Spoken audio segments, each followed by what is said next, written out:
sobat semuanya. Gimana nih kabarnya? Semoga selalu sehat dan tetap semangat ya dalam mempelajari materi kimia. Nah, di sini dari Ibu akan menjelaskan mengenai materi kimia yaitu sifat koloid efek tindak. Nah, di sini dari teman-teman ada yang biasa jalan pagi atau sore hari nggak ya? Nah, di situ dari teman-teman pernah menyadari tidak bahwa ketika menjelang sore hari itu terdapat suatu cahaya yang menembus awan dan cahayanya itu terhamburkan. Kira-kira kenapa ya hal itu bisa terjadi? Nah, jadi di udara itu terdapat beberapa partikel-partikel koloid yang dapat menghamburkan cahaya matahari yang mengenainya sehingga terbentuk suatu lintasan cahaya ataupun garis-garis cahaya. Nah, peristiwa itu merupakan suatu peristiwa yang dinamakan dengan sifat koloid efek tindal. Jadi, sifat koloid efek tindal merupakan suatu peristiwa penghamburan cahaya oleh partikel-partikel koloid sehingga terbentuk suatu lintasan cahaya. Nah, banyak sekali loh contoh-contoh dari sifat koloid efek tindal dalam kehidupan sehari-hari. Yaitu, kita dapat menemukannya dalam sorot lampu kendaraan pada malam hari. Selain itu, kita juga dapat melihatnya pada cahaya yang masuk ke dalam rumah melalui jendela. Selain itu, kita juga dapat menemukannya pada saat kita melihat konser, yaitu biasanya terdapat suatu cahaya yang menyorot dan cahayanya itu terhamburkan. Nah, selain itu, kita juga dapat menemukan contoh dari sifat koloid efek tindal dalam suatu campuran loh. Nah, kira-kira campuran yang seperti apa ya anak-anak? Oke, jadi campuran itu terdapat beberapa jenis, yaitu ada campuran jenis larutan, jenis koloid, dan jenis suspensi. Nah, di sini terdapat suatu gula, kemudian ditambahkan dengan air. Setelah campuran tersebut diaduk, maka gula tersebut akan larut di dalam suatu air tersebut. Kemudian, antara zat air dan gulanya itu tidak dapat kita bedakan karena gulanya yang sudah larut dalam air. Dan dalam campuran jenis ini itu hanya terdapat satu fasa saja, yaitu fasa larutan. Nah, campuran jenis ini termasuk ke dalam golongan campuran larutan. Jadi, ciri-ciri dari campuran jenis larutan yaitu bersifat homogen atau tidak dapat dibedakan dan tidak dapat disaring. Nah, selanjutnya di sini terdapat suatu terigu yang kemudian ditambahkan dengan air. Nah, setelah campuran ini diaduk, terigu ternyata tidak larut sempurna ataupun terdapat suatu endapan di dalamnya. Nah, selain itu antara zat air dan juga terigunya ini juga kita dapat membedakannya. Selain itu di dalam campuran ini juga terdapat dua fasa karena ada terigu yang masih mengendap. Nah, campuran jenis ini merupakan suatu campuran yang termasuk ke dalam suspensi. Jadi, ciri-ciri campuran jenis suspensi itu bersifat heterogen atau dapat dibedakan dan juga dapat disaring. Nah, selanjutnya di sini terdapat susu bubuk yang kemudian ditambahkan dengan air. Ketika campuran ini diaduk, susu ini akan larut di dalam air. Nah, kemudian dalam campuran ini juga berubah warnanya menjadi keruh. Nah, campuran jenis ini merupakan campuran yang termasuk ke dalam koloid. Nah, jadi ciri-ciri dari campuran jenis koloid yaitu bersifat tampaknya itu homogen. Tetapi apabila dilihat dari mikroskop ultra, campuran jenis ini merupakan bersifat heterogen. Nah, campuran ini juga dapat disaring menggunakan penyaring ultra. Oke, itu tadi beberapa contoh mengenai jenis-jenis campuran. Jadi, campuran seperti apa ya yang dapat dimasukkan ke dalam golongan sifat koloid efek tindal? Oke, biar tidak penasaran lagi, langsung kita lihat demonstrasinya. Nah, di sini kita akan melakukan suatu demonstrasi untuk membuktikan adanya sifat kulit efek tindal dalam suatu campuran tertentu. Nah, di sini kita membutuhkan beberapa properti yang akan kita gunakan dalam percobaan pada kali ini. Yang pertama ada box berwarna hitam. Kira-kira ada yang tahu tidak ya tujuan dan fungsi dari box berwarna hitam ini?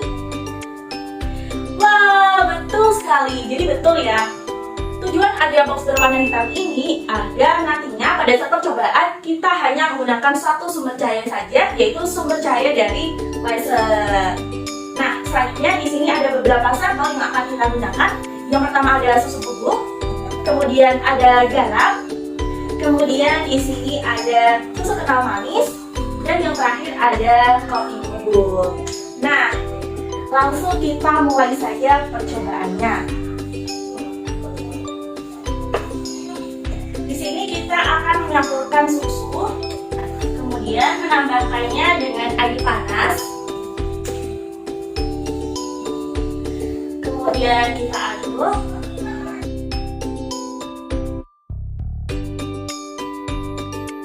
Nah, selanjutnya kita masukkan ke dalam kotak boxnya.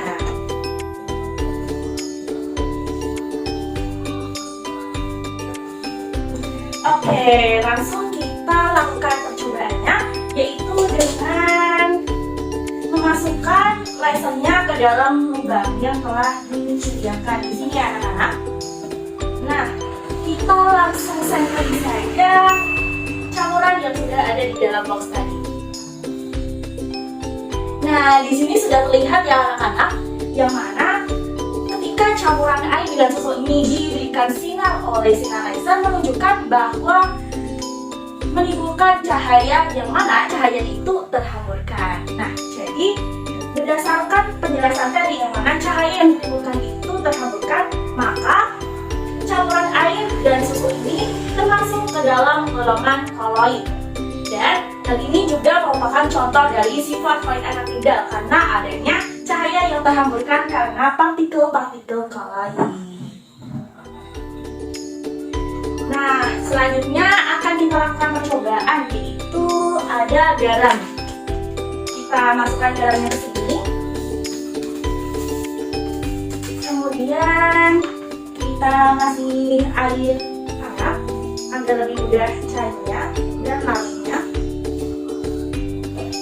Kemudian kita aduk.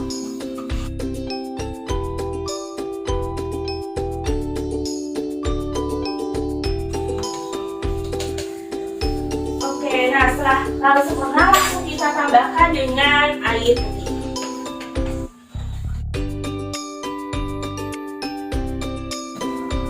Kemudian kita masukkan ke dalam kotak stopnya. Kemudian kita taruh HP-nya dan kita masukkan kembali lasernya ke dalam lubang. Dan nah, ini anak-anak merupakan hasil percobaan mengenai campuran garam dengan air. Nah, dari percobaan ini menunjukkan bahwa cahayanya itu diteruskan sampai ujung belakang gending.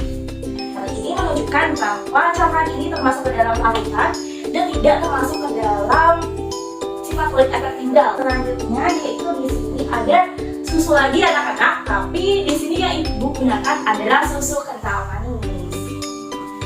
Oke, langsung kita masukkan ke dalam cupnya.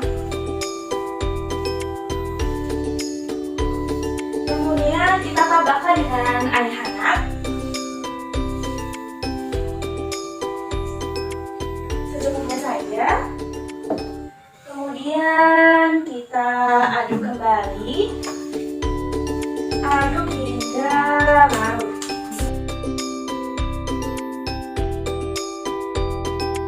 Langsung kita tambahkan dengan air putih biasa.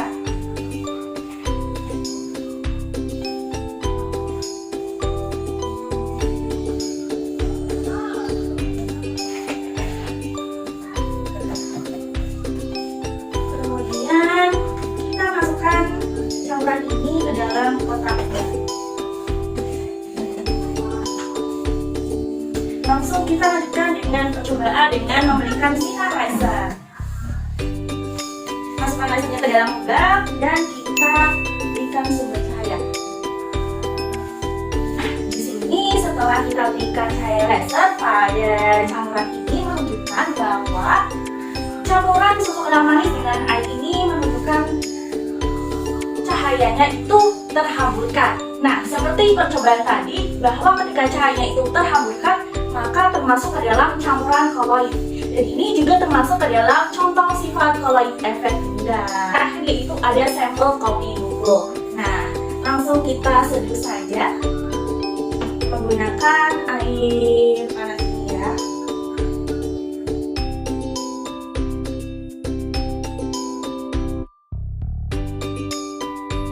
Setelah itu kita masukkan ke dalam kotak boxnya.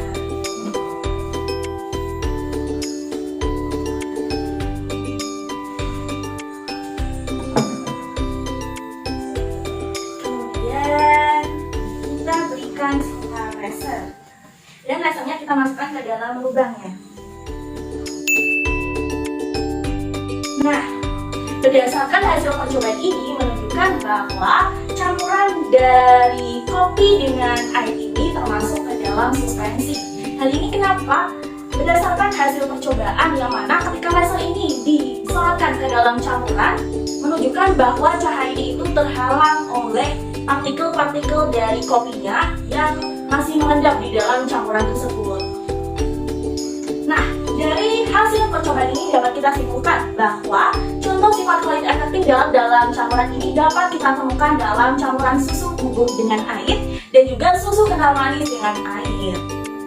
Yang mana ciri-cirinya yaitu ketika campuran tersebut disoroti oleh lampu laser, maka cahayanya menjadi terhamburkan. Nah, itulah tadi percobaan dan demonstrasi mengenai sifat koloid efek tunggal. Wah, akhirnya kita sudah memasuki akhir pembelajaran kita kali ini anak-anak. Jadi, sifat koloid efek tunggal merupakan suatu penghamburan cahaya oleh partikel-partikel koloid sehingga tampak suatu lintasan cahaya. Nah, campuran yang termasuk ke dalam sifat koloid efek tunggal yaitu jenis campuran koloid. Nah, ada yang masih ingat tidak ya? Gimana ciri-ciri dari campuran jenis koloid ketika diberikan sinar laser? Wah, betul sekali. Jadi, campuran jenis koloid apabila diberikan sinar laser maka akan menimbulkan suatu cahaya yang terhamburkan. Selanjutnya, terdapat jenis campuran yang tidak termasuk ke dalam sifat koloid efek tunggal, yaitu campuran jenis suspensi dan campuran jenis larutan. Nah, ada yang masih ingat tidak ya bagaimana campuran jenis larutan ketika diberikan sinar laser? Apa yang akan terjadi? Wah, betul sekali. Jadi, ketika campuran jenis larutan diberikan sinar laser, maka akan menimbulkan suatu cahaya yang diteruskan sampai ke ujung benda. Nah, selanjutnya sifat koloid efek tunggal ini dapat kita temukan dalam kehidupan sehari-hari, yaitu dapat kita temukan ketika kita melihat sorot lampu kendaraan pada malam hari. Selanjutnya dapat kita temukan dalam sorot lampu cahaya ketika konser sedang berlangsung. Dan yang terakhir dapat kita temukan ketika ada suatu cahaya yang masuk ke dalam rumah melalui ventilasi jendela. Nah, sekian penjelasan materi dari Ibu mengenai sifat koloid efek tunggal. Semoga dapat bermanfaat dan mudah dipahami oleh anak-anak semuanya. Sekian dari Ibu. Wassalamualaikum warahmatullahi wabarakatuh. Sampai jumpa anak-anak hebat.